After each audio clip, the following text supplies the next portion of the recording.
At the Military Technology Annual Conference, my colonel wife called a male intern honey in front of the entire command center. I pretended not to notice. As soon as the conference ended, my wife tried to take my arm, but I sidestepped and said, "Don't touch me, go home with your husband." She panicked. As the lights of the Military Technology Annual Conference came on, my colonel wife, Elena Carter, turned to the male intern, no, to that young intelligence officer named Marcus Brent, and smiled, saying in front of over 200 people from the entire command center, "Honey, grab my jacket for me." The entire venue fell silent for a moment, then quickly erupted into cheers. I, her real husband, stood in the corner, still holding the briefing draft she had asked me to prepare in advance. Marcus blushed but didn't flinch. He reached out and took the military uniform jacket off Elena's shoulders. His movements as practiced as if he had done it many times before. He deliberately leaned close to Elena's ear and whispered, "Colonel Carter, everyone heard that. You can't back out now." The people around laughed even louder. Some slapped the table, some whistled, and some turned to look at me. No one in the command center knew that Elena and I had been married for 3 years.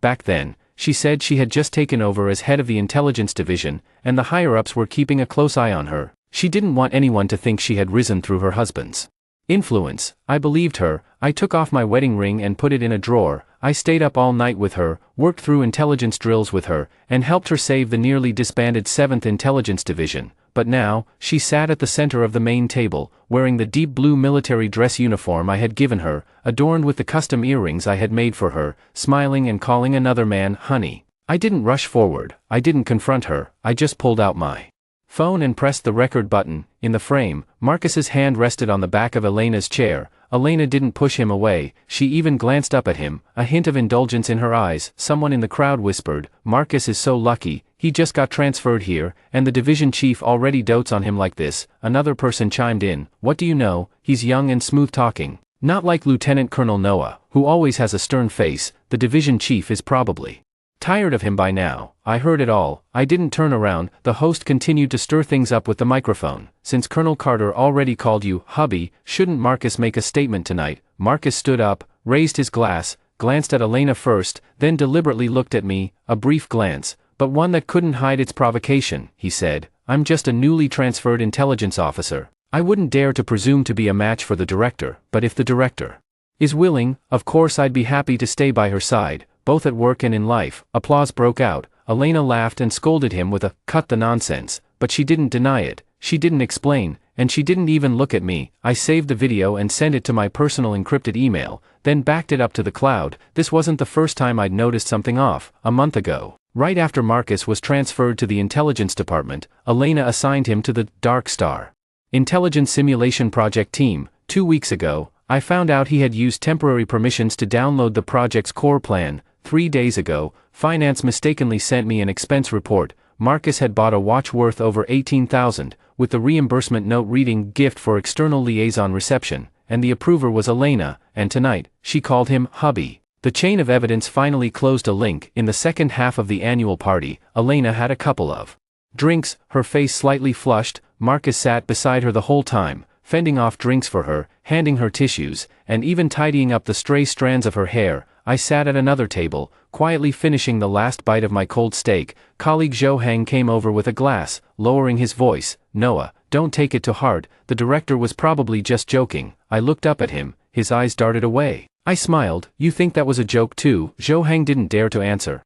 I put down my napkin and stood up. On stage, Elena was being toasted by several department heads, with Marcus standing by her side like a dog whose master had just stroked its fur. Seeing me rise, he suddenly raised his voice, "Lieutenant Colonel Noah, won't you toast the director? Today marks the completion of the Dark Star project, and the director is the real hero." At his words, everyone at the table turned to look. The Dark Star project was an intelligence simulation system I had led my team to build over 9 grueling months. Elena only showed up for 10 minutes at the final signing, but in Marcus's mouth, she was the only hero. I raised my glass. Elena finally looked at me, a flicker of warning in her eyes. She was afraid I wouldn't give her face, afraid I'd call her out in public. I walked to the head table, set the glass down without drinking, and said, "Congratulations, Colonel Carter." Marcus chimed in with a smile, "Lieutenant Colonel Noah, you don't sound too happy." I looked at him. "Which eye of yours saw that?" Marcus's expression stiffened slightly. Elena frowned. "Noah White, everyone's in a good mood today. Don't spoil it." I nodded. "Fine." I turned and walked away. Behind me, someone chuckled quietly, someone said I was petty, someone muttered that technical officers just had no social skills. I reached the entrance of the command building.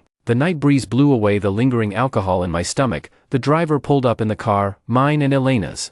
Registered under her name, but the loan was paid by me, and the driver's salary was also on me. Just as I was about to get in, Elena chased after me in her combat boots, Marcus following behind, still holding her military jacket. Elena reached out to take my arm, her voice low. Haven't you made enough of a scene? Everyone in command is watching me. I sidestepped, and her hand missed. She froze. I looked at her and said, word by word, don't touch me, go home with your husband. The entrance fell silent instantly. Elena's face changed, and the smugness in Marcus's eyes faltered. Elena whispered, Noah White, what do you mean by that? I opened the car door, took her bag from the back seat, and handed it to Marcus. Take care of Colonel Carter. Marcus didn't take it. I tossed the bag into his arms, turned, and got into another taxi. The moment the door closed, Elena finally panicked, slapping the window and calling my name. I didn't look back. My phone buzzed, a message from Chin Wantong. He was the head of the legal department and one of the few people who knew the original authorization contract for the Dark Star project. He said, the permission change you asked me to look into has results. Someone used your electronic signature to transfer the Dark Star core module to Marcus. I stared at the line and smiled. So tonight's husband was just the appetizer. The real knife had already been slipped behind my back. I didn't go home. I had the driver stop the car at the command building at 1:30 in the morning. Only the 27th floor of the entire building still had its lights on. That was my office, the place where the first line of code for the Dark Star project was written. I swiped my card to enter, and the system prompt sounded, Noah White, Technical Lieutenant Colonel, all systems normal. Hearing those words, all systems normal, I suddenly found it ironic. Someone had already used my electronic signature to transfer the core modules, yet my permissions still showed as normal. The office was very quiet. I turned on the computer and first logged into the server backend to export the permission operation. Logs from the last 30 days. Marcus's temporary account appeared 19 times, 7 of which were late at night, and 3 login addresses came from the apartment registered under Elena's name. I had never lived in that apartment. Elena said it was a guest house, and I never asked further. Now the logs told me that Marcus had logged into my project backend from there in the middle of the night. I downloaded the records and made 2 backups. Then, I opened the electronic signature system. The application document was submitted at 11:47 p.m. last Friday. The content was simple: to cultivate new talent, Noah White voluntarily transfers the management authority of the Dark Star project's core modules to Marcus Brent, who will be responsible for subsequent upgrades and external presentations. The signature bore my name. The handwriting didn't match, but the electronic seal was genuine. I stared at the screen for 10 seconds, then dialed Chin Wantong's number. He answered quickly, You're at the command building. Yeah, I figured as much. There was the sound of paper rustling on his end. This authorization application went through the department head special channel. The approver was Elena Carter. She bypassed legal review. I asked, how did the electronic signature come about? Chin Wantong paused. Did you lend your authorization USB key to Colonel Carter last month? I remembered. Last month, Elena said there was a supplier renewal document that urgently needed a seal. She was in a meeting outside and asked me to leave the USB key in her office safe. I did. She said she would return it after using it. Later, she handed me an envelope, saying the USB key was inside. I was rushing the Dark Star test at the time and didn't open it to check. I pulled the envelope from my drawer. It was empty. I let out a laugh. Chin Wantong sighed on the other end of the line. Noah White, this is no longer a marital quarrel. Forging authorization, transferring core technology. Management rights. If it's serious, it involves job embezzlement and military confidentiality violations. I know what you're planning to do. I looked at the wedding photo on the desk. In the picture, Elena leaned on my shoulder, smiling innocently. Back then, she wasn't a department head. Back then, the 7th Intelligence Division was on the verge of disbandment. She cried outside the command building, saying she didn't want to be transferred away by the higher-ups. I authorized the intelligence algorithm I had spent 5 years developing to the 7th Division and helped her climb out of debt. I thought marriage meant carrying the burden together, but now, she was using the key I gave her to open my door for someone else. I said, don't move yet. Chin Wantong was taken aback. You're still going to endure this? I saved a screenshot of the authorization application. I want to see how they perform tomorrow. After hanging up the phone, I took out the documents I had prepared in the drawer: a transfer request, a divorce agreement, and a notice of termination for the Dark Star core algorithm authorization. I hadn't planned to use these 3 documents so soon. I had given Elena chances. The first time was when she brought Marcus into the project team. I reminded her that newcomers shouldn't have access to the core modules, and she said I was stifling young talent. The second time was when Marcus presented the wrong algorithm logic at the weekly meeting, and I corrected him on the spot. His eyes reddened, and Elena scolded me afterward for not saving his face. The third time was when Marcus took the proposal I had written to meet a client, but couldn't answer the details when asked. Elena, in turn, blamed me for not tutoring him in advance. Now, there would be no fourth time. At 3 in the morning, I returned to the apartment. The living room light was on, and Elena sat on the sofa with a grim expression. She hadn't changed out of her deep blue military dress uniform. Marcus wasn't there, but on the coffee table lay a men's tie, not mine. When Elena saw me, she immediately stood up. Where have you been? I called you over 20 times. I pulled out my phone, which showed 27 missed calls. I didn't explain. Elena took a deep breath, softening her tone slightly. What happened tonight was my fault, but it was just a joke at the annual party. Marcus is young. Everyone was teasing, and I misspoke. I looked at her. Misspoke, she frowned. Noah White, are you really going to fixate on a single form of address? I walked over to the coffee table and picked up the tie. Did you also misspeak and leave this behind? Her face stiffened. Marcus had too much to drink. I had the driver bring him up here to rest for a while, rest long enough to leave his tie in our home. It's his souvenir. Her voice rose. Can you stop being so sarcastic? I tossed the tie back onto the table. I'm not being sarcastic, I'm just confirming. Did bringing a command intern back to our wedding home to rest also count as work necessity? Elena bit her lip. She feared this calmness of mine the most. She had ways to handle arguments and cold wars, but when I didn't argue or make a scene, she couldn't gauge how much patience I had left. She stepped closer, trying to take my hand. Noah, we've been married for 3 years. You should know me. There's nothing between Marcus and me. He's my junior, just graduated, no connections. I only wanted to help him out. I looked at her hand, which wore a wedding ring with my name initials engraved on the inside, but tonight, that same hand had taken Marcus's coat. I stepped back. Elena's hand fell empty again, and anger finally flickered in her eyes. Noah White, what exactly do you want from me? Was I supposed to explain to the command that you're my husband? Didn't you agree to keep our marriage a secret? Now you're using this to blame me. I nodded. I agreed to keep the marriage secret, but I didn't agree to let you call someone else a husband. She froze. I continued. I agreed to support you, but I didn't agree to let you use my electronic signature to pave the way for others. Elena's face changed drastically. You investigated me. I smiled. That sentence was clearer than any explanation. She didn't first ask, what electronic signature? She asked if I had investigated her. I said, Elena, I'll be attending the project meeting at 9 tomorrow. You'd better think carefully, whether you explain yourself, or I explain for you. She stared at me, her eyes shifting from panic to wariness. Don't blow this out of proportion. I turned and walked into the study. Just before the door closed, she suddenly said, Noah White, you can't leave the 7th Division without the command platform. The Dark Star project means nothing. I stopped but didn't turn around. Then tomorrow, we'll see who really can't do without whom. The study door closed, and I heard the sound of a glass shattering in the living room. My phone vibrated.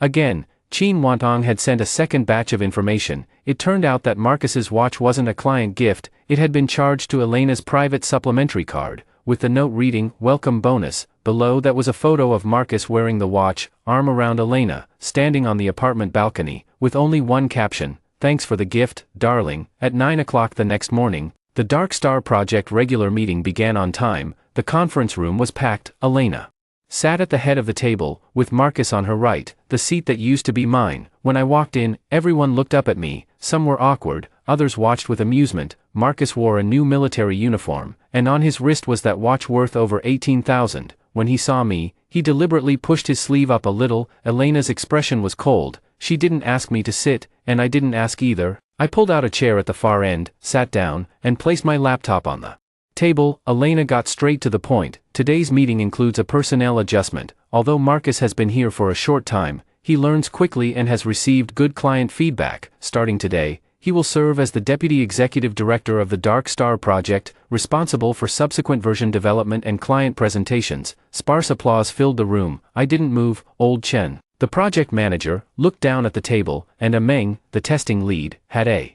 grim expression. They all knew who had built Dark Star, but no one dared to speak in front of Elena. Marcus stood up, smiling humbly. Thank you for the trust, Director, and thank you all for your support, especially Lieutenant Colonel Noah. I'll need your guidance going forward. He emphasized the word guidance. I looked up at him. Are you sure you want my guidance? He smiled. Of course. Although the director said I can handle things independently, I'm still young, and Lieutenant Colonel Noah has more experience. Elena frowned. Noah White, Marcus is showing you respect. I nodded. Then let me start with a basic question. Marcus's smile faded slightly. I opened the conference room screen and projected the Dark Star system architecture diagram. The core scheduling model of Dark Star has 3 layers. The first handles real-time intelligence filtering, the second does path prediction, and the third handles resource allocation. Now that you're taking over as deputy executive director, tell me, why can't the threshold rollback mechanism in the second layer run in parallel with the external interface? Marcus's face turned pale, and the room fell silent. He opened his mouth. I looked at the materials yesterday. It should be because running in parallel would cause data latency. I looked at him. Wrong. Elena immediately interjected. Noah White, this is a regular meeting, not an exam. I ignored her. It wouldn't cause latency, it would cause data contamination. Latency can be solved with caching, but contamination directly leads to resource allocation errors. I wrote about this issue in the project log 3 weeks ago. Since you downloaded the core plan, why don't you even know this? The color drained from Marcus's face. Elena turned sharply to me. What do you mean? I clicked to the next page, and the screen showed the back-end logs. Marcus's temporary account had 19 login records, 7 late-night visits, and 3 from his apartment. Gasps filled the room. Marcus immediately stood up. Lieutenant Colonel Noah, this is slander. I'm a project member. What's wrong with logging into the system? I said. Logging in is fine, and downloading the core plan could be considered learning, but using my electronic signature to apply for permission transfer is not learning. I opened another authorization request, and the document clearly stating I voluntarily transfer my permissions was displayed on the big screen. Everyone saw my electronic signature, and also the approver, Elena Carter. Elena's expression finally changed. She lowered her voice. Turn it off first. I looked at her. Why, this is an internal document from the command center, and forging my signature is also an internal process. Marcus panicked. Don't slander me. The electronic signature is real, and the process is real. Maybe Lieutenant Colonel Noah signed it himself and forgot. I looked at him. Whether I forgot or not, the U-Shield usage records will tell. Qin Wantong pushed the door open, holding a printed document in his hand. Elena's face darkened. Qin Wantong, I didn't ask legal to attend the project meeting. Qin Wantong placed the file on the table. Colonel Carter, this already involves authorization disputes. Legal must be present. Marcus clenched his fingers. I flipped the file to the second page. The last time the U-Shield was used. Last Friday at 11:46 p.m. Location, the director's office. Operator account, Elena Carter. The meeting room erupted. Elena stood up abruptly. Enough. She looked at me, anger and panic in her eyes. Noah White, do you have to embarrass me in the command center? I looked at her calmly. When you called someone else husband at the command center's annual meeting, did you ever think about embarrassing me? When those words fell, the meeting room went so quiet you could hear the air conditioning. Some lowered their heads, others looked at Marcus. Marcus's face turned pale and flushed in turns. Elena gritted her teeth. That was just a joke, and this forged authorization, was that a joke too? She couldn't speak. I took out the first document and pushed it in front of her. This is my transfer request. Elena's pupils contracted. I took out the second, and this is the divorce agreement. The entire meeting room seemed to hit pause. I placed the third document on top. This is the pre-notice of termination for the Dark Star core algorithm authorization, according to the original agreement. If the 7th Intelligence Office transfers, copies, modifies, or authorizes a third party to manage the core module without my written consent, I have the right to terminate the authorization with 30 days notice. Elena's face turned pale, but Marcus still hadn't caught on. He sneered. Lieutenant Colonel Noah, who are you trying to scare with a transfer? The Dark Star project belongs to the command center, not to you personally. I looked at him. Are you sure? Qin Wantong projected a contract onto the screen. It was the technical authorization agreement signed 3 years ago between the 7th Intelligence Office and my personal lab, stating that the core algorithm's ownership belonged to Noah White personally, and the 7th Office only had usage rights. No one in the meeting room spoke anymore. Marcus's lips moved, but no sound came out. Elena stared at the contract, as if seeing it for the first time, but she had signed it. She just forgot, back then, when she knelt before me, crying and begging me to save the 7th Office. She had signed her name stroke by stroke. I stood up, packed my computer. Colonel Carter, you have 29 days. I turned and walked out. When I reached the door, the front desk rushed over. Colonel Carter, General Wang from the Joint Command has arrived and says he wants to see the real person in charge of the Dark Star project. Marcus jumped up as if grabbing a lifeline. I'll go greet him. But the front desk looked at me, her voice clear. The general said he only wants to see Lieutenant Colonel Noah White. The Joint Command is the largest partner in the Dark Star project. The contract amount is equivalent to $320 million, accounting for half of the 7th Intelligence Office's budget this year. On the day of signing, Elena stood on stage, with the media photographing her and senior officials praising her. Everyone said she was the savior of the 7th Office. But the person who actually worked with the Joint Command's technical team for 7 months was me.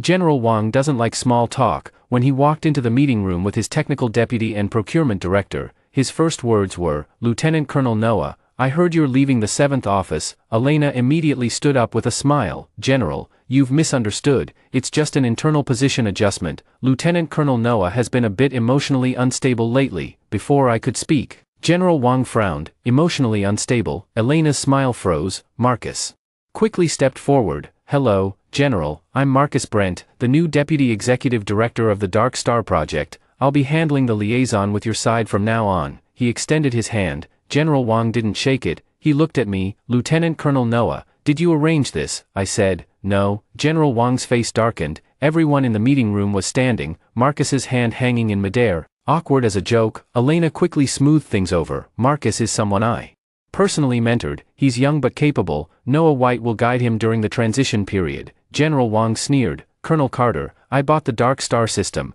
not an intern development plan." These words made Elena's face turn pale. Marcus gritted his teeth and withdrew his hand. Elena glanced at me, as if warning me not to undermine her. I sat down and opened my laptop. "General, today was originally a project meeting. I didn't know you were coming over temporarily. Is there something urgent?" General Wang placed a document on the table. "Our internal tests found serious issues with the new version you submitted last week. The path prediction module is 37% worse than the original version, and the scheduling results show duplicate assignments. We want to know who made the changes." The meeting room fell silent instantly. I looked at Marcus. Marcus's face changed, and Elena also turned to him. Marcus quickly explained, "This is just test environment fluctuation, not necessarily a version issue." The technical deputy behind General Wang connected his computer to the screen and projected several test reports. All the errors were concentrated in the second layer model, the same layer I had asked Marcus about earlier, which he got wrong. General Wang said coldly, "Our technical team reviewed it. The problem isn't fluctuation.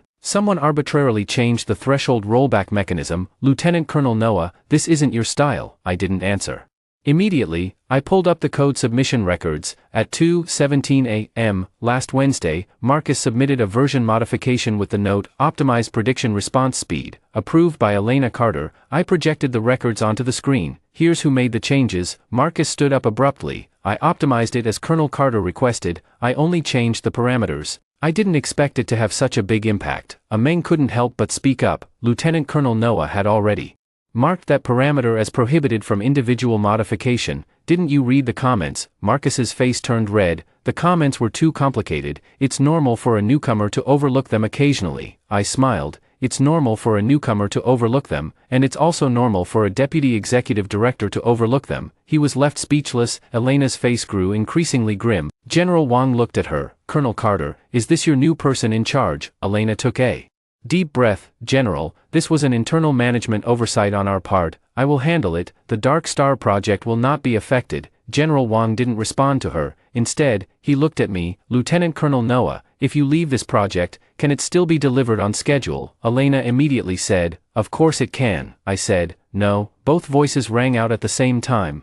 Elena whipped her head around to look at me. I said calmly, "The core algorithm authorization is still with me. The current version can run, but subsequent upgrades, bug fixes, and client customizations all require my authorization and confirmation. Without my consent, anyone modifying the core module constitutes a breach of contract." General Wang nodded. "Understood." He stood up. Elena was anxious. "General, what are you doing?" General Wang said, "The Joint Command is suspending the next phase of payment. Wait until the 7th Division provides us with a clear explanation. Who is the project lead, whether the authorization is legal, and how the version issues will be resolved." The color drained completely from Elena's face. "A $320 million contract payment suspended. Senior management would definitely hold someone accountable, and all of this happened 20 minutes after I submitted my transfer request." General Wang stopped at the door and looked back at me. "Lieutenant Colonel Noah, the Joint Command has always recognized you. If you personally have a new cooperative entity in the Future, you can have someone contact me." As soon as these words were spoken, everyone in the meeting room changed expressions. Elena stared at me intently, and the panic in Marcus's eyes could no longer be hidden. After General Wang left, Elena closed the meeting room door and said in a low voice, "Noah White, are you satisfied now?" I looked at her. The version was modified by me. "You knew full well that the general only recognized you, so why didn't you help the 7th Division smooth things over?" "I did help." I pointed to the code records on the screen. "Over 9 months, I helped you cover up all the technical loopholes, shielded you from senior management's doubts, and helped you get through 3 rounds of price cuts by the Joint Command. Now you hand the project over to Marcus, let him take my plan and modify my code, and when problems arise, you expect me to keep covering up." Elena's eyes reddened, as if she wanted to use that expression to make me back down. Before, whenever her eyes reddened, I would stop, hand her a tissue, and say forget it. This time, I didn't move. Marcus suddenly spoke up. "Lieutenant Colonel Noah, you don't need to bring personal feelings into work. The division chief just wanted to train me, and you're going to destroy the entire project because of a joke last night." I turned to look at him. "A joke last night?" I opened my phone and pulled up a photo, a screenshot of his social media post. He was wearing the watch Elena had given him, standing on his apartment balcony, with the caption, "Thank you for the gift, dear." I placed the phone on the table. "And what about this?" Marcus's face turned pale. Elena reached out to grab the phone, but I took it back first. "Colonel Carter, don't touch my evidence." Her hand froze in midair. I looked at her, my voice very soft. "From today on, let the lawyers handle all the talking." The meeting room door opened again. The senior management secretary stood at the door, looking tense. "Colonel Carter, the general wants you and Lieutenant Colonel Noah to report to his office immediately." Elena's figure swayed. I knew. The first domino had fallen. The general's office was on the 30th floor. General Carter sat behind his desk, his expression even darker than Elena's. He was Elena's father and the earliest investor in the 7th Intelligence Bureau. 3 years ago, when the bureau was on the verge of disbanding, he refused to continue his support. He said Elena was too young to hold power. "It was I who brought out the early prototype of Dark Star and secured the first cooperation order that changed his mind." Since then, he has been outwardly polite to me, but deep down, he has always seen me as a blade raised by the Carter family, useful, but not allowed to have a temper. When we entered, General Carter slammed a contract onto the desk. "Noah White, what exactly do you mean by this?" I looked at him. "Transfer, divorce, and termination of unauthorized authorization." Elena's face turned pale. General Carter pounded the table. "Nonsense. Taking out marital quarrels on a project. Do you have any sense of the bigger picture?" I smiled. "General, if you consider forging electronic signatures as a marital quarrel, then I have nothing to say." General Carter's eyes darkened. Of course, he knew how serious the issue was, but he was used to suppressing me. Elena said quietly, "Dad, I'll handle this." General Carter glared at her. "Handle it? The Joint Command has suspended payments, and the higher-ups are in an uproar. What are you going to handle it with?" Elena bit her lip, turned to me, and lowered her voice. "Noah, let's stabilize the project first. Okay, we can talk about the divorce at home. As for Marcus, I'll have him withdraw from the project team." Marcus, standing outside the door, heard this and his expression instantly changed. I glanced at him. "Are you asking him to withdraw now because you realize you were wrong, or because General Wang suspended the payments?" Elena's eyes flickered, but she didn't answer.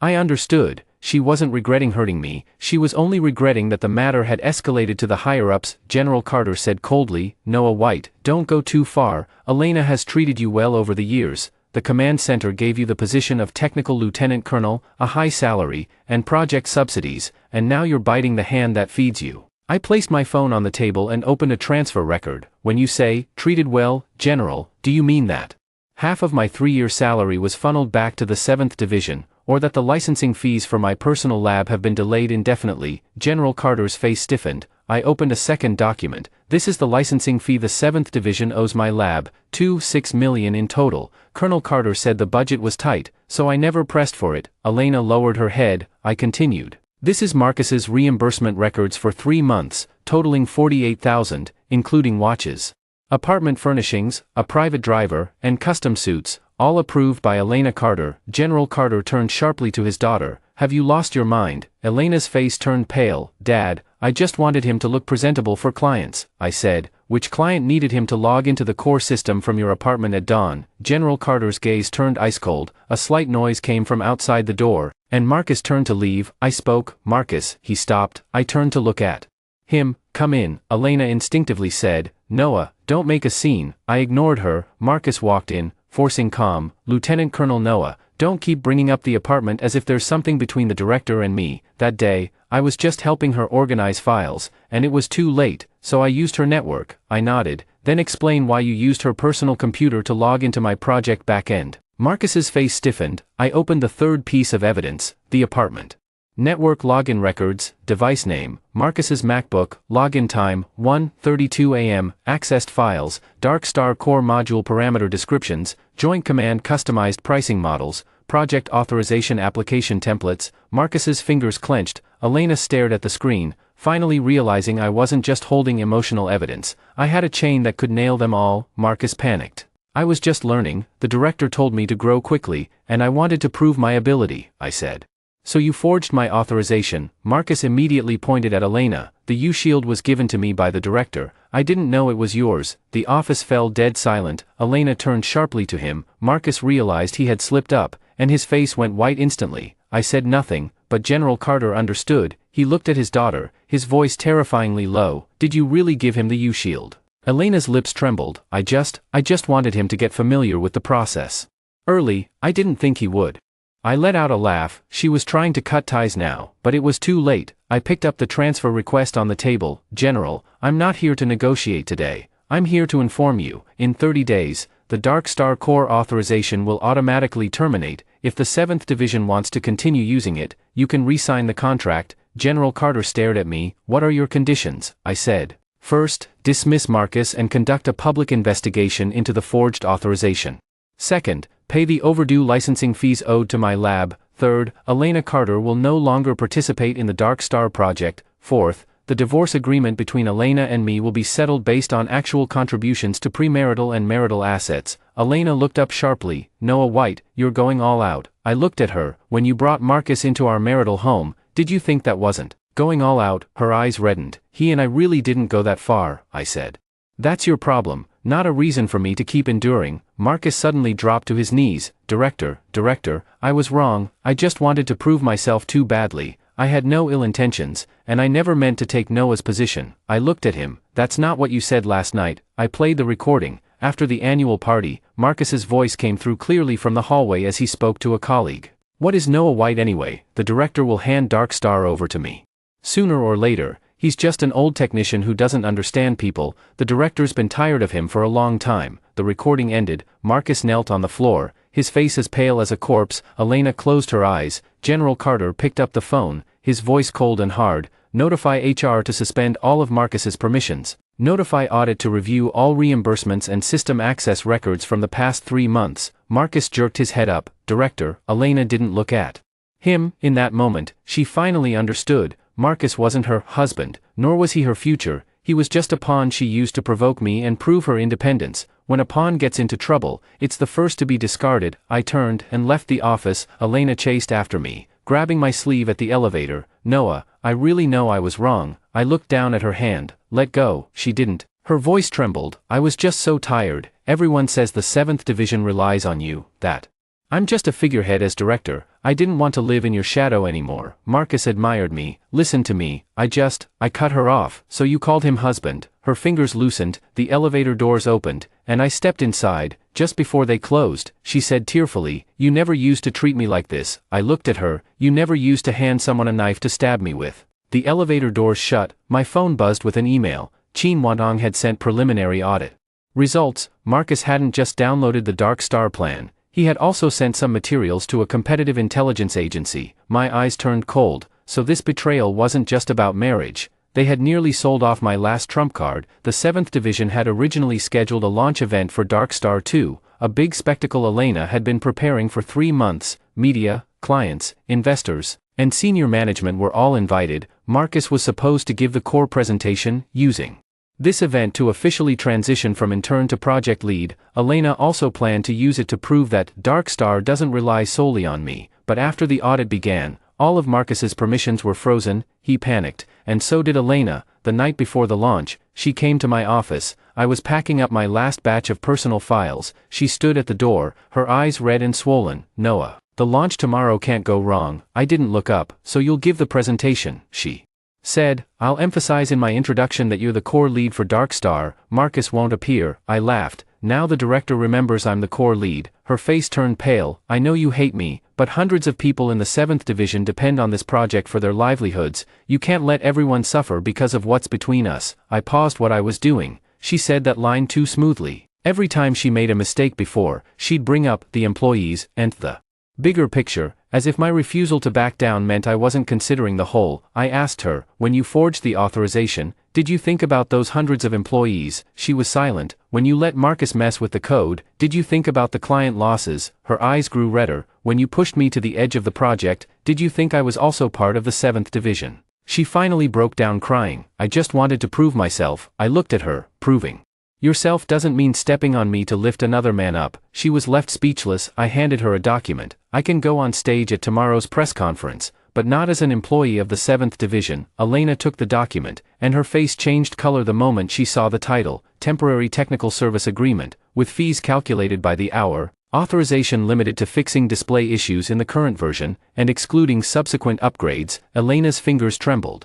You're going to be this clear-cut with me, I said. From the moment you called Marcus hubby, we should have been clear. She stood there, as if all strength had been drained from her. In the end, she still signed it. On the day of the press conference, the venue was packed, media cameras were aimed at the stage. Elena wore a white suit, her makeup flawless, showing no signs of having cried the night before. Marcus wasn't seated in the guest section, but I knew he was there. He was hiding in the backstage corridor, holding a laptop, his expression dark. When the press conference began, Elena took the stage to give a speech. She said the 7th Intelligence Division, after 3 years of refinement, had finally launched the Dark Star 2. She said the team was young, energetic, and innovative. She didn't mention my name. It wasn't until the demonstration segment that she paused. Next, the core technical lead for the Dark Star system, Lieutenant Colonel Noah White, will conduct the demonstration. Applause rang out from the audience. As I stepped onto the stage, I caught a glimpse of Marcus staring at me intently from backstage. I connected the equipment, the screen lit up, and the system booted. The first phase ran normally, the second phase's path prediction was normal, and the third phase, just as resource allocation was about to be displayed, the screen suddenly went black. Exclamations arose from the audience, Elena's face changed, and chaos broke out at the technical station. I looked down at the logs. Someone backstage was trying to forcibly switch the demo version.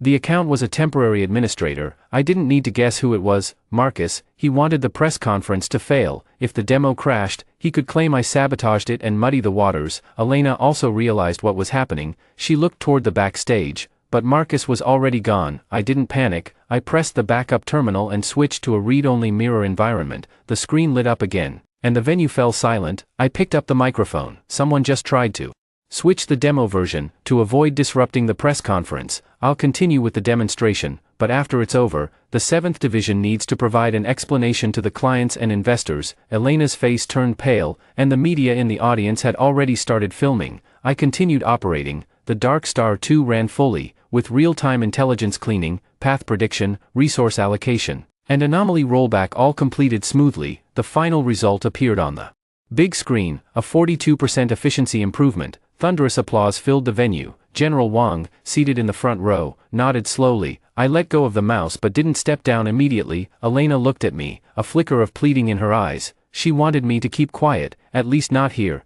but I had already given her too many chances to save face. I pulled up the back-end logs, and the record of the abnormal operation was projected onto the big screen, a temporary admin account, created by Marcus Brent, approved by Elena Carter, created 2 hours before the press conference. The audience erupted in murmurs. Elena shot to her feet. I turned to her. Colonel Carter, how do you explain this account? The media lenses swung toward her. Her lips turned pale. Why did this backup account attempt to switch to the wrong version? She had no answer. I clicked to the second page. Marcus's records of sending materials to a competitive intelligence agency's email in the early hours also appeared on the screen. File names, Dark Star Gen 2 Demo Flow, Core Parameter Explanation, Joint Command Custom Plan Excerpt. The crowd below was in complete uproar. General Wang stood up, his face ashen. Colonel Carter, your internal management has severely compromised client information security. The Joint Command demands an immediate breach review. Elena swayed. I looked at everyone in the audience. I personally reiterate that Marcus Brent has never received my authorization for the core algorithm of Dark Star. Any actions to display, modify, or transfer it in his name are unrelated to me. Elena's eyes reddened. Marcus was still struggling as the security guards brought him out from backstage. He shouted, "The director made me do it." She said Noah White was in the way. She said if I performed well, I'd get the lieutenant colonel position. All cameras were on him. Elena closed her eyes. The dignity she had fought hardest to preserve shattered completely in that moment. I walked off the stage.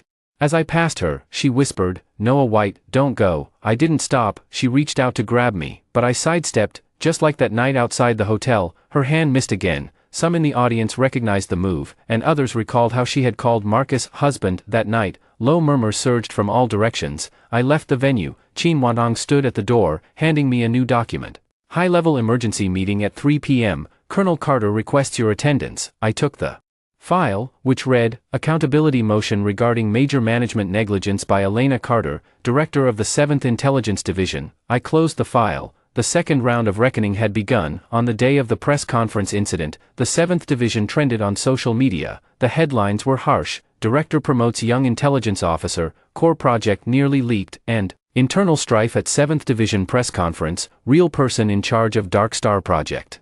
Revealed, Elena's photo was plastered on the news cover, she in a white suit, her face pale, with Marcus's abnormal operation record on the big screen behind her. Marcus also went viral. People dug up his education, his resume, and that screenshot of his post. "Thanks for the gift, dear." The comments were brutal, but I didn't bother to read them. I sat in the law firm, organizing the divorce evidence item by item. The lawyer, surnamed Liang, was my senior from university. After reviewing the documents, he glanced at me and said, "This isn't just a regular divorce, it's a combination of marital property gift recovery, defamation, commercial licensing breach, and potential criminal risks all tied together." I asked, "How much can I recover?" Lawyer Liang replied, "For Marcus, watches, apartment furnishings, driver expenses, personal reimbursements. If we can prove their link to marital betrayal and improper benefit transfers, we can claim restitution. For Elena, the focus is on joint assets and your personal licensing revenue." I nodded. "Then go all in." Lawyer Liang smiled. "No mercy at all." I looked out the window. Last night, Elena sent me over 30 messages, ranging from explanations to apologies, to reminiscing about the past, to accusing me of being cold-blooded. The last one came at 4 a.m., saying, "Noah, I really didn't want to lose you." I didn't reply. Losing someone is never a single moment. It was the first time she let Marcus sit in my seat, the first time she said I didn't give young people a chance, the first time she handed over my U-shield, the first time she called another man husband in front of the entire command center. After cutting away piece by piece, she only realized people would leave. This isn't, "I didn't want to lose you." It's, "I thought you wouldn't leave." At 3:00 p.m., an emergency high-level meeting was convened. When I arrived, the atmosphere in the conference room was heavy. General Carter sat at the head of the table, his face dark as thunder. Elena sat to his right, her eyes slightly swollen. Marcus was absent. He had been suspended and handed over to legal and audit investigations. But I knew things wouldn't go so smoothly. Sure enough, as soon as the meeting began, Gao Ming, deputy director of the administrative office, stood up. "I believe the priority now is to stabilize public opinion and reassure clients, not to escalate internal conflicts." Lieutenant Colonel Noah, though the core technical lead, publicly exposed internal issues at today's press conference, causing significant losses to the 7th Division. Elena remained silent, but the look she gave me carried a hint of expectation. She thought that by having someone shift the blame onto me, I would back down. I looked at Gao Ming. "Deputy Director Gao, are you saying that Marcus leaking secrets isn't important, but my exposing it is the problem?" Gao Ming's expression turned awkward. "That's not what I mean. I'm saying this could have been handled internally." I nodded. "Then let me ask you, were the abnormal accounts at the press conference site attempting to switch to the wrong version?" A Meng from the tech department immediately replied, "Yes." "If the switch had succeeded, would the Dark Star system have failed during the demonstration?" "Yes." "And if the demonstration failed, would the Joint Command have directly triggered a breach of contract?" A Meng glanced at Elena before answering. "Yes." I turned back to Gao Ming. "So by making the logs public, I prevented further losses. You claim I caused losses to the 7th Division. Please provide evidence." Gao Ming fell silent. Another senior executive spoke up. "Lieutenant Colonel Noah, we acknowledge your technical contributions, but has your personal relationship with Colonel Carter affected your judgment regarding the 7th Division?" Elena's expression shifted. She hadn't expected the executives to directly bring up personal relationships. I pulled out a copy of our marriage certificate and placed it on the table. "Elena Carter and I have been married for 3 years. I am formally informing the leadership of this today." A stir rippled through the conference room. General Carter closed his eyes. He had known all along, but the others hadn't. I continued, the marriage was Elena's idea, to avoid any perception that she relied on her husband to advance her career. I respected that, so for 3 years, I never interfered in the 7th Division's management as her husband, but now, she has used her authority as division head to redirect my personal authorization, project results, and technical permissions to a young intelligence officer with whom she has an ambiguous relationship.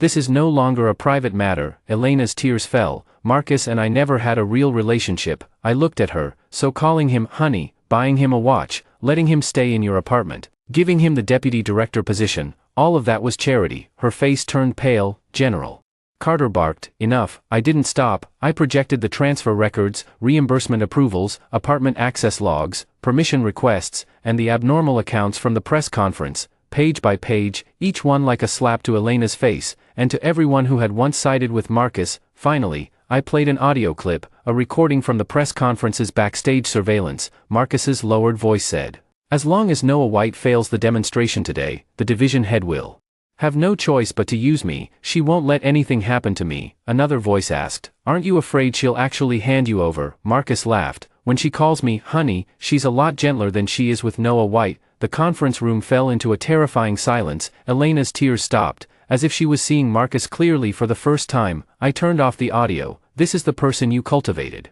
Elena's lips trembled violently. "I didn't know he would be like this," I said. "You didn't know, because you only wanted to hear him tell you how great you were. You didn't want to hear me warn you about the risks." Her face was ashen. At the end of the meeting, the senior leadership made 3 decisions. First, suspend Elena Carter's full management authority over the Dark Star project. Second, establish a special audit team to investigate the Marcus incident and related approval responsibilities. Third, appoint me as the independent technical lead for the Dark Star project, renegotiating the authorization with the 7th Division under my personal lab's name. After hearing the results, Elena looked completely drained. As the meeting adjourned, she chased me to the elevator entrance. "Noah, let's talk." I pressed the elevator button. She blocked me, her voice hoarse. "Are you really going to divorce me?" I looked at her. "Didn't you already find yourself a new husband?"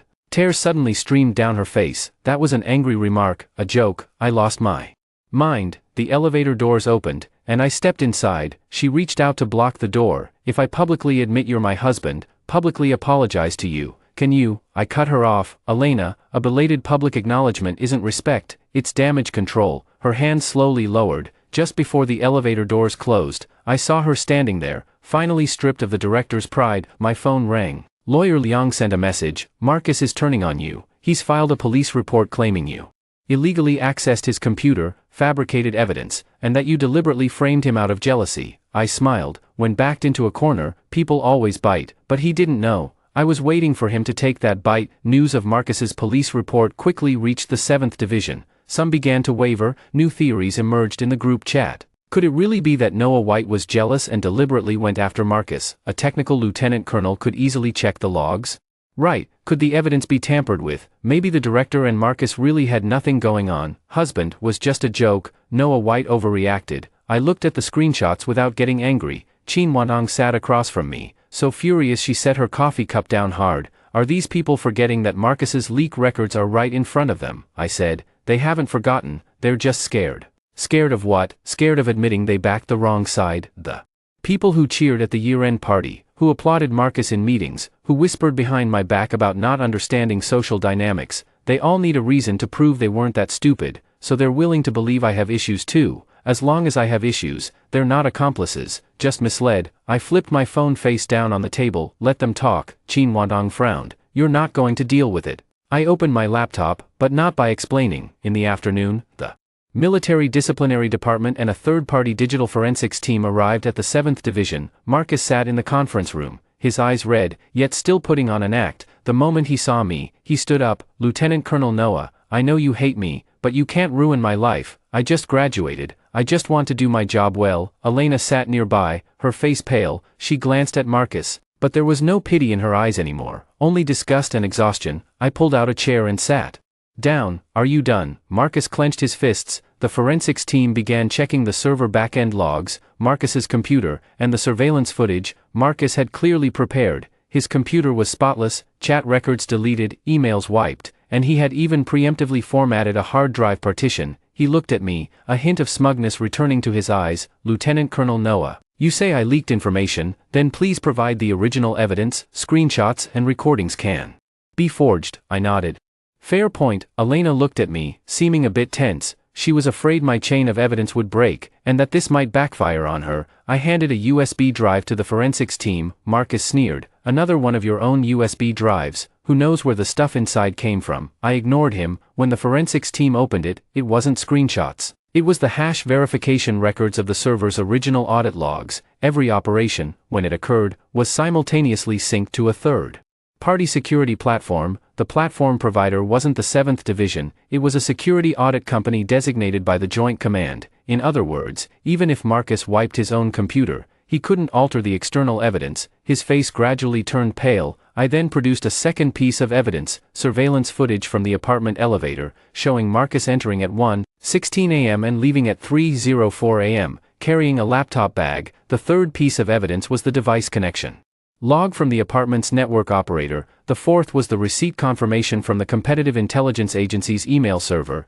The fifth was a complete recording of Marcus attempting to switch the presentation demo version using the backup admin account that Elena had approved. No one spoke in the conference room. Marcus's lips began to tremble. He looked at Elena. Director, say something for me. Those accounts were given to me by you, and the apartment was your idea. You said you would protect me. Elena's head snapped up. When did I ever tell you to leak information? Marcus said urgently. You said that if I secured Darkstar, no one would ever dare say you relied on Noah White. You said Noah White was too domineering, suffocating you. You said you needed a technical lead who would completely listen to you. The last trace of color drained from Elena's face. I watched her calmly. I wasn't surprised by this. She didn't betray me because she loved Marcus, but because she needed someone who worshipped her, depended on her, and wouldn't point out her mistakes. Marcus gave her that illusion, and she bet her marriage, her projects, and the company on it. The forensics team continued their work. Marcus suddenly pointed at me. But Noah White isn't a good person either. He was planning to revoke my authorization long ago. He just wanted to force the director to submit. He never cared about the 7th Division. I said. I did care. I looked at Elena. But caring doesn't give you the right to steal from me. Elena's eyes reddened. She opened her mouth, but nothing came out. At 6 in the evening, the preliminary forensic conclusion was reached. Marcus had engaged in unauthorized downloading and external distribution of project materials, maliciously interfered with the press conference, and sabotaged the demo environment. The issue of forged electronic signatures required further investigation to determine the respective responsibilities of Elena and Marcus, but one thing was clear: the evidence I provided had not been tampered with. The anonymous group chat fell completely silent. Half an hour later, the HR department issued an announcement. Marcus Brent was officially dismissed, and the 7th Division reserved the right to pursue legal action. Elena Carter was suspended from her position as director, pending a high-level review. After the message was sent, Zhou Heng sent me a WeChat. Brother Noah, I'm sorry, I shouldn't have laughed at the annual meeting that day. I replied with 3 words, got it, not forgiveness, just acknowledgement. That evening, I went home to pack my things. Elena was already waiting for me in the living room. She wasn't wearing makeup, looking utterly haggard, nothing like the lofty department head she usually was. On the coffee table lay the wedding ring and the tie Marcus had left behind. She had cut the tie to shreds. When she saw me come in, she stood up. Noah, I've thrown away all his stuff.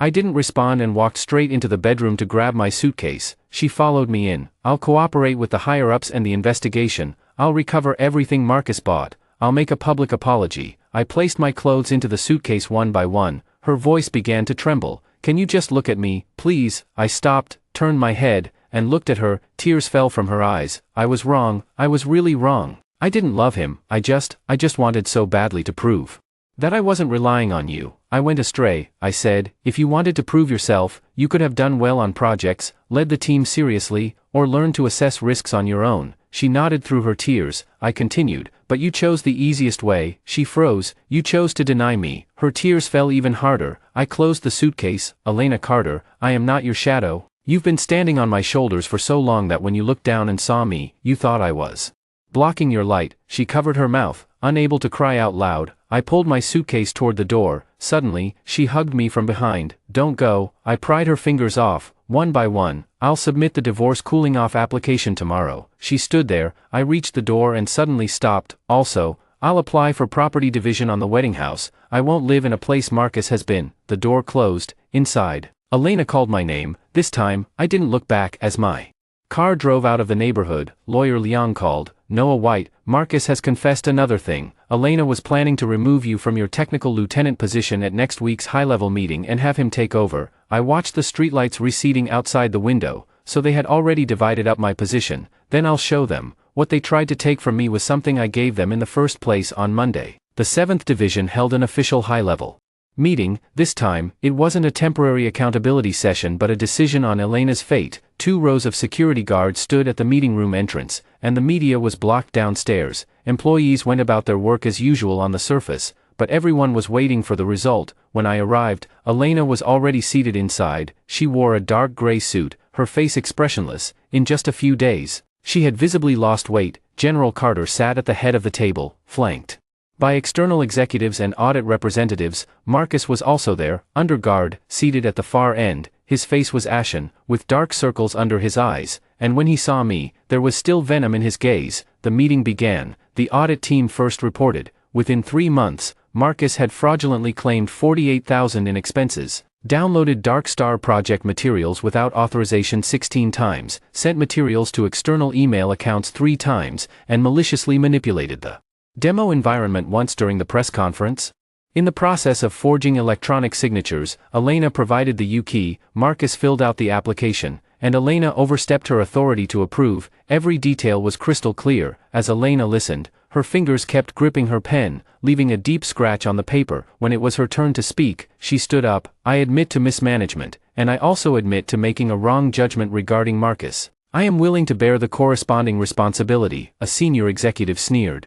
Just a wrong judgment. Elena's face turned pale. The senior executive continued. You brought personal emotions into project management, supported an intelligence contact to access core modules, bypassed legal approval, causing the client to suspend payments and the press conference to spiral out of control. You call that a wrong judgment? Elena lowered her head. I accept the department's disciplinary action. She offered no further defense. I could see she was trying to preserve a shred of dignity, but Marcus didn't want her to have any. When it was Marcus's turn, he stood up abruptly. I admit I was wrong, but the director isn't innocent either. She approached me first. She said Noah White was immature. She said if I listened to her, I could become a lieutenant colonel. Elena closed her eyes. Marcus continued shouting. She gave me a watch, the keys to her apartment, and made me act intimate with her at the annual party. She said she wanted Noah White to know that the 7th Division didn't need him. Everyone looked at Elena. Her face was ashen white. I wasn't surprised. People like him are sweet-tongued when things go their way, but the first to bite their master when the wind turns. General Carter roared. Shut up. Marcus's eyes were red.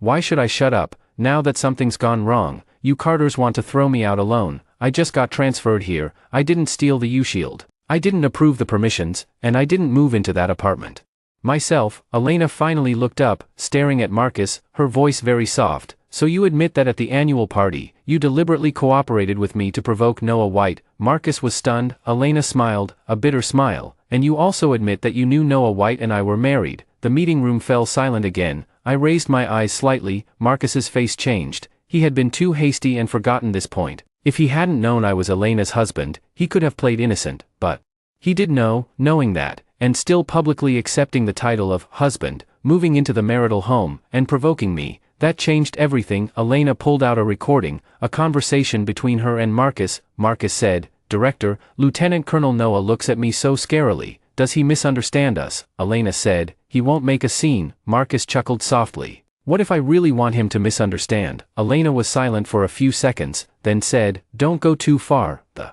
recording ended there. Elena looked at me. This is the only recording I kept. After that day, I should have immediately removed him from the project team. But I didn't. Tears fell from her eyes, but she didn't wipe them away. Noah White, I'm sorry. Everyone looked at me. I didn't respond. If apologies were useful, there would be no need for evidence. I opened my laptop. Since everyone has spoken, let me add some material. The screen lit up. It was the personnel adjustment plan Elena had originally prepared to submit for next week. Revoke Noah White's position as technical lieutenant colonel, appoint Marcus Brent as the technical lead for the Dark Star project, transfer Noah White to a technical advisor role, no longer involved in project decision-making or approvals. The notes read, reduce reliance on individual technical expertise, cultivate a young management echelon. Signed by Elena Carter. When Elena saw this document, her face turned ashen. This was the truth she had Never spoken, she hadn't just made a mistake, she had truly been ready to push me out. In the conference room, General Carter was so angry that his hands trembled. An external senior executive stood up directly. I propose to remove Elena Carter from her position as director of the 7th Intelligence Division. She can retain her status as a senior intelligence officer, but will no longer be involved in daily operations. Another senior executive nodded in agreement. General Carter was silent for a long time, and finally raised his hand. In agreement, Elena sat in place as if she hadn't heard. The director position she had managed for 3 years was taken away just like that, but I felt no satisfaction, only a calm sense of finality. After the vote, the senior executives passed a second motion, re-signing the Dark Star Technology licensing agreement with my personal laboratory. With fees calculated at market prices, the project leader would be appointed by me, the technical team would be managed by me, and the 7th Division was not authorized to change the core module manager without permission. I didn't sign immediately. General Carter looked at me. What other conditions do you have? I said. A public statement. What? The statement should clarify the ownership of the core technology of the Dark Star project, explain Marcus's violations, and state that I never voluntarily transferred authority. General Carter frowned. This will make the 7th Division look bad. I looked at him. General, it looks bad because you did bad things, not because I'm asking for the truth to be told. General Carter's face turned pale, but in the end, he nodded. After the meeting, Marcus was taken away. As he passed by me, he suddenly stopped. Noah White, so what if you won? Elena has already rejected you, you're just a poor cuckold. The security guard restrained him. I looked at him and suddenly smiled. You're wrong. He froze. I'm the one who rejected her. The malice on Marcus's face stiffened. Elena stood not far away, hearing these words, and tears suddenly rolled down. I didn't look at her. I packed up my computer and walked out of the conference room. Downstairs in the lobby, the employees quieted down as they saw me come out. Before, they looked at me as a tech commander who didn't fit in, but now they looked at me like someone who had finally stepped out of the shadows. Zhou Heng stood among the crowd and whispered, "Brother Noah." I nodded and kept walking. At the entrance of the 7th Division, General Wang's assistant was waiting for me. Mr. Noah, the general would like to discuss an independent collaboration with you. I took the business card. Behind me came the sound of leather shoes. Elena caught up. Noah. I stopped. She stood a few steps away, her voice choked. Can we really not go back? I looked at her. Elena Carter, the night you called him honey, we couldn't go back. Her face turned pale. I turned and got into the car. The door closed, and she stood there, growing smaller and smaller in the distance. This time, she finally didn't chase after me. After the divorce cooling off period began, Elena sent me messages every day. Have you eaten? In the morning, an old photo at noon, and a long apology at night. I didn't reply to a single one. Lawyer Liang said, she's cooperating with the asset liquidation now, but she's still stalling on the divorce itself. I said, she can't stall forever. He nodded. We have enough evidence. Her substantial gifts to Marcus during the marriage can be claimed back. The forged authorization and dereliction of duty will also affect the property division negotiations. I signed the documents. Follow the procedure. Divorce doesn't need emotions, it needs a checklist: real estate, vehicles, deposits, equity, licensing fees, marital debts, reclaimed gifts, item by item. I used to think marriage was a home. Now I realize that when someone starts to betray, marriage first turns into a ledger. Who gave how much? Who took how much? Who pretended not to see? It's all recorded. On the 10th day of the cooling off period, Elena asked to meet me. The location was the cafe where we first discussed the Dark Star project. I didn't want to go at first, but then Qin Wantong sent me new information. You'd better see her. There's another layer to the relationship between Marcus and the Competitive Intelligence Agency. When I arrived at the cafe, Elena was already sitting by the window. She wasn't in uniform, just wearing a beige trench coat. Seeing me, she stood up. You're here. I sat down. Yeah, a flicker of pain crossed her eyes. I wouldn't have spoken to her like this before. Before, when she was sick, I'd ask if she was cold. Now, even when she cried, I only wanted to look at the documents. She pushed a file toward me. I found this from Marcus's old computer. His approach to me wasn't a coincidence. I opened it. Inside were chat records between Marcus and the marketing director of the Competitive Intelligence Agency. 3 months ago, before Marcus was transferred to the 7th Division, he had already contacted them. They told him to find a way into the Dark Star project and obtain the technical data. Marcus said, Elena is my senior,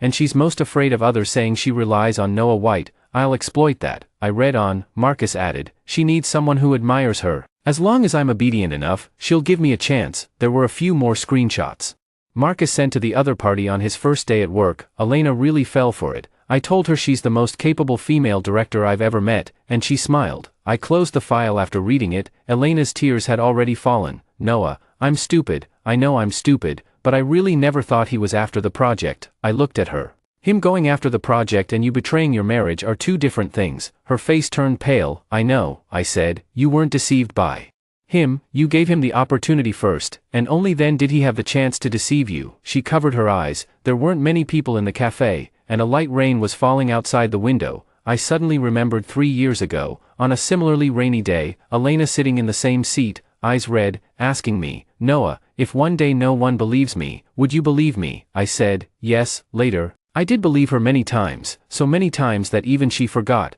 Trust can also be exhausted.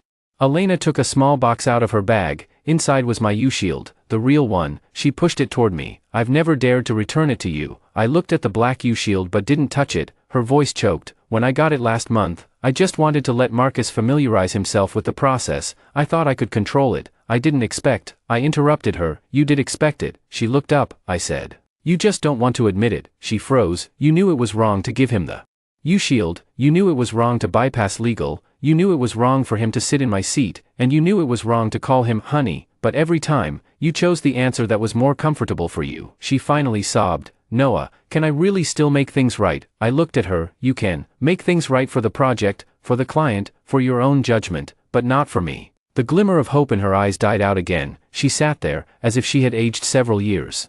In an instant, I stood up. She frantically grabbed my sleeve. Don't go, I still have something to say. I looked down at her hand. She trembled and slowly let go. I said, you've said enough already. What about you? She asked, looking up at me. Is there anything you want to say to me? I was silent for a few seconds. Yes. She held her breath. Get back what Marcus took. That's marital property. Not your money to pay for a lesson. Elena's face turned as white as paper. She thought I would say hate, regret, or something that still carried warmth. But I only talked about settling accounts. That's crueler than hate. I walked out of the cafe, the rain falling on the umbrella, the sound very soft. My phone buzzed, a message from General Wang. Mr. Noah, the independent cooperation agreement is ready, just waiting for your confirmation. The new company entity, I replied, White Laboratory, officially launching next week. After sending this message, I set Elena's chat to mute, not blocking her, just finally too tired to look. On the day the divorce cooling off period ended, Elena arrived early. At the entrance of the Civil Affairs Bureau, she was wearing an overcoat the same color as the one she wore on our wedding day, except that day she was smiling and holding my arm. Today she stood at the bottom of the steps, clutching the divorce agreement, her fingertips white. When I arrived, she looked up at me. Noah, I nodded. Lawyer Liang and her lawyer were both there. The process was quick. The property division had already been settled. The marital home would be sold and divided according to the actual capital contribution ratio, with me getting back most of the principal. The watch, apartment expenses, driver fees, and personal reimbursements Elena had gifted to Marcus during the marriage would be compensated by her first to cover the loss of marital property, and then she could seek recourse from Marcus. The licensing fees owed by the 7th Department to my lab would be paid in 3 installments. The new Dark Star licensing agreement had already been re-signed with my lab. Marcus was cut off by the Competitive Intelligence Agency, held accountable by the 7th Department, and faced a leak lawsuit. He tried to use a woman to climb up, but in the end, couldn't even keep his transfer credentials. When the staff member was verifying the information, Elena kept looking at me. Do both parties agree to the divorce voluntarily? I said, voluntarily. Elena didn't answer immediately. The staff member asked again, and her tears fell as she said, voluntarily. The steel stamp came down, and the red booklet was exchanged for another kind of certificate. Legally, we were finally no longer connected. As we walked out of the Civil Affairs Bureau, Elena suddenly called out to me, Noah White. I stopped. She handed me a box. Inside were the wedding rings. I know you won't want them, but I still wanted to return them to you. I didn't take them, throw them away. Her eyes flickered with pain. Do you really have no regrets at all? I looked at her. I did have regrets. Her tears fell again. I continued, but not anymore. Nearby, a young couple who had just gotten their marriage certificate passed by, the girl laughing as she held up the red booklet for a photo. Elena watched them, as if seeing herself from 3 years ago. She suddenly said, if I hadn't called him hubby at that year-end party, would we not have ended up like this? I shook my head. No. She froze. That night just let me finally hear the voice. What really pushed us to this point was every time before that when you chose to ignore the boundaries. She lowered her head, crying so hard her shoulders trembled. I didn't offer a tissue, didn't comfort her, didn't say take care. I turned and walked toward the roadside. General Wang's car was already waiting there. This afternoon, White Labs and the Joint Command officially signed an independent cooperation agreement. The Dark Star second generation would be split into a new version, independently serving the Joint Command and other clients. I was no longer the silent technical lieutenant colonel of the 7th Division, nor the invisible husband behind Elena. The car door opened, and just as I was about to get in, hurried footsteps came from behind. Elena ran over, her face pale, almost unable to stand. "Noah, can I have one last hug?" I looked at her. For a moment, I thought of many things from the past, of her eating instant noodles in our rented apartment, while crying and revising intelligence deduction reports, of her throwing herself into my arms excitedly when she signed her first client, of her saying on the day we got our marriage certificate, "From now on, you are my backbone." But later, she turned that backbone into a constraint, took companionship for granted,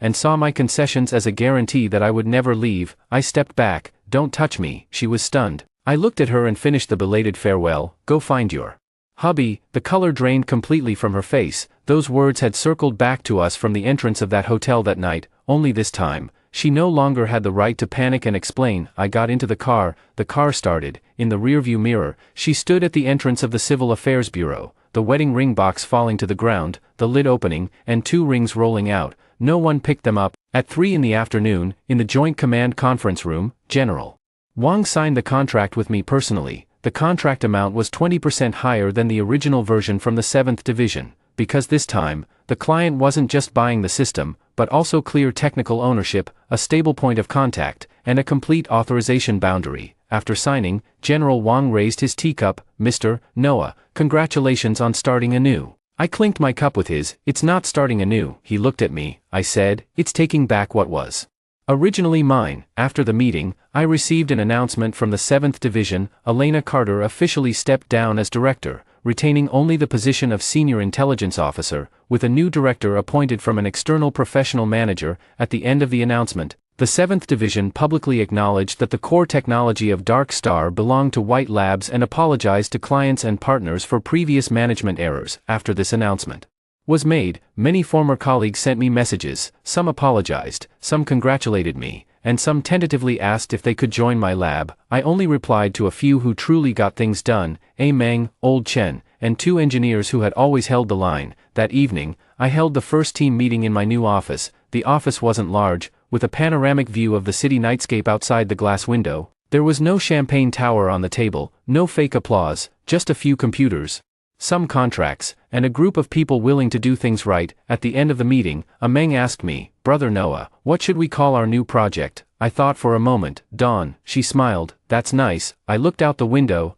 The city lights shone calmly. It was nice, not because anyone regretted anything, but because I no longer had to prove I deserved respect. I always had. 6 months later, the Dawn system officially launched. The first batch of trial data from the Joint Command came in. Efficiency was 51% higher than the old version of Dark Star. Industry media came to interview us on their own initiative, and this time, the cameras only captured me and my team. No one stood in the spotlight taking credit for others' work. No one pretended to sacrifice behind the scenes. A reporter asked me, "Mr. Noah, you've been through a major collaboration fallout before. Do you regret going independent now?" I thought for a moment. "No regrets." The reporter was a bit surprised. I said, "Adults make choices and accept the consequences. That's true for collaboration, and it's true for marriage." After the interview aired, Elena sent me a message. "I saw the interview. You're doing well now." I didn't reply. She sent another. "The 7th Division has stabilized recently too. Marcus's case is almost settled.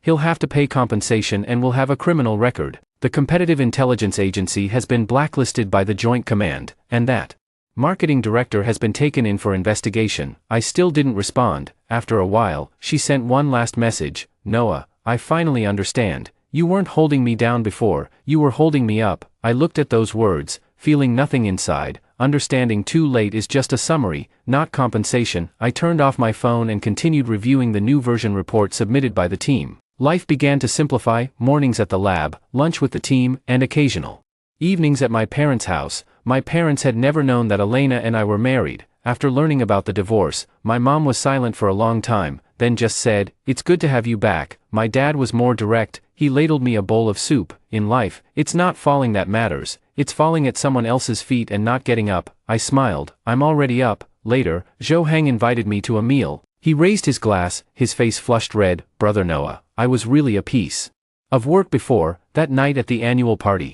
I knew you were hurting, but I still told you not to take it to heart. The truth is, I was afraid of offending the director. I said, you don't need to explain yourself to me. He gave a bitter smile. I know you won't forgive me. I looked at him. I don't hate you. He was stunned. I just won't trust you with important work in the future. That hurt him more than any scolding. Between adults, sometimes you don't need to fall out. You just need to cross someone off your list of trusted people. The day Marcus's verdict came down, Qin Wandong sent me the news link. He was ordered to pay compensation and bear criminal liability for issues related to trade secret infringement and zhiwu qinjian. That watch worth over 10,000 was recovered and auctioned off, and the costs for the apartment were also included in the recovery. He cried in court, saying he was just used by Elena. The judge asked him, so, you admit that knowing the other party was married, you still used an ambiguous relationship to gain project access? He fell silent. Elena also attended the trial. The media captured her standing outside the courthouse, pale-faced, without an assistant or a driver. The once celebrated department head had now learned to face the mess alone. I didn't go, there was no need, my battlefield was long over. The next time I saw Elena was at an industry forum. I was on stage as the head of the Dawn system, giving a speech. She sat in the third row, thinner than before, and much calmer. After the speech, many people crowded around to exchange business cards. She stood outside the crowd, not approaching. When the crowd thinned out, she walked over. Noah White. I looked at her. Something on your mind? She smiled, bitterly. No, just wanted to say to you in person, congratulations. Thank you. She looked at me, her eyes still tinged with red. I'm doing basic operations now, no longer managing strategic projects. My father has also stepped down, and the 7th Division has been handed over to professional managers. I used to think I had to stand at the highest position to prove myself, but now I know, position isn't ability, being able to bear the consequences is. I nodded. That's good. She seemed to want to say more, but finally just asked, will you ever get married again? I looked at her without answering. She smiled self-deprecatingly. Sorry, I shouldn't have asked, I said. Elena, move forward. Her eyes suddenly reddened. That sentence was very calm. No hatred, no love, no entanglement. She finally understood. She nodded. Okay. She turned and left. This time, she didn't look back, and neither did I. After the forum ended, General Wang invited me to a dinner, but I declined. I returned to the lab and found the team still working overtime. They were munching on steamed buns while debugging the system, with old Chen and a new engineer arguing over a piece of logic. When they saw me, they called me over to check the test results. I took off my suit jacket and sat down at the computer. On the screen, the new version of the Dawn system produced a set of beautiful data. Meng excitedly slapped the table. Brother Noah, this one's solid. I looked at the stable running prompt and suddenly smiled. Once, I hid my own light to illuminate another person's stage. Later, on that stage, she called someone else husband. Everyone thought I would endure it, thought I couldn't leave her, couldn't leave the 7th Division, couldn't leave that arranged position, but they forgot. I wrote the system, I built the project, and I paved the path step by step. I could lift a nearly disbanded intelligence division back up, and I could also pull myself out of a rotten marriage. At 11 p.m., the lab lights were still on. I stood by the window, overlooking the entire city. My phone vibrated again, an unfamiliar number. The text was short, Noah White. This is Marcus. After I got out, I had nothing left. Elena ruined me, and you ruined me too. I read it and deleted it immediately. People always like to call their own greed being ruined. He wasn't ruined by me. He was ruined by every stroke of luck he took, every provocation he made, every time he reached for something that wasn't his. A moment later, Elena also sent a message. He might harass you. Be careful. I've already filed a police report. This time, I replied with just 2 words, received. She didn't send anything for a long time. After 10 minutes, she replied, thank you for still being willing to respond. I didn't look at it again. The next morning, I exported all the old photos of her from my phone, saved them to a hard drive, and sealed them in an archive box. It wasn't that I couldn't bear to delete them, I just acknowledged that those years had existed. Acknowledgement isn't turning back, and sealing them away isn't nostalgia, it's giving the past a clear boundary. A month after the Dawn system went live, we landed our second major client. The team held a celebration dinner. No champagne towers, no ambiguous jokes. As everyone raised their glasses, Meng shouted, to Brother Noah, to Dawn. I raised my glass, and they clinked together with a crisp sound. At that moment, I suddenly remembered that night half a year ago, At the hotel entrance, Elena reached out to take my arm, and I sidestepped, saying, "Don't touch me, go home with your husband." That sentence was the first cut I gave her, and also the first path to survival I gave myself. Looking back now, what I'm most grateful for isn't that I beat Marcus, or that I got the project back, or even that Elena regretted it. What I'm most grateful for is, that night, I didn't pretend not to hear, I didn't keep enduring, and I didn't trade my dignity for an explanation from a betrayer. After the dinner ended, I walked out of the restaurant alone. The night breeze was a bit chilly, so I draped my jacket over my arm and slowly made my way to the parking lot. The city lights fell on the road. Like a clean new path, I knew there would be new projects, new collaborations, a new life ahead, and perhaps new relationships too, but I would no longer hide my name for anyone, no longer swallow others' humiliation for the sake of the so-called bigger picture, and no longer let someone who called another person husband reach out and touch my hand. I pulled open the car door and sat inside. My phone screen lit up. The Dawn system backend sent an operation report, and the status bar showed only 2 words, stable. I smiled and started the car. The road ahead was open, and the green lights were all lit up. This time, I no longer stand behind anyone. I only move forward.